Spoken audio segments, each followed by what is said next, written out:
palavra de Deus, mesmo que sejam repreensões, nós não devemos nunca deixar de lado. Porque, como disse o salmista, escritor do Salmo 119, no versículo 103, ó, quão doces são as tuas palavras ao meu paladar. Lógico, ele não provava a palavra de Deus aqui no paladar, mas no espírito dele, aquela sensação.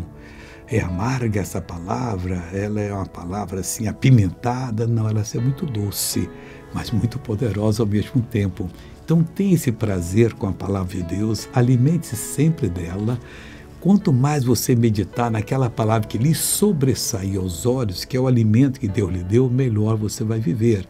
Ele termina dizendo que mais doces do que o mel a minha boca. Essa palavra pode ter certeza que ela vai fazer um bem tremendo para a sua vida, sem fazer nenhum efeito colateral, jamais acontecerá. Veja essa pessoa abençoada. Eu tomo injeção direto, porque a coluna, o médico está desviando. Só vi só tomando injeção? Só injeção. Quanto tempo? 5 anos. 5 anos, o doutor disse que a coluna estava desviando. Falou pra mim que era até para emagrecer, que estava preocupado. Trabalhando. E o que você não podia fazer? Não dava para escovar os pés. Então faz de conta que você está escovando o pé agora. Pode até virar de cambota. Pode até virar de cambota. Palmas para Jesus. Agora eu quero orar com você, meu Pai.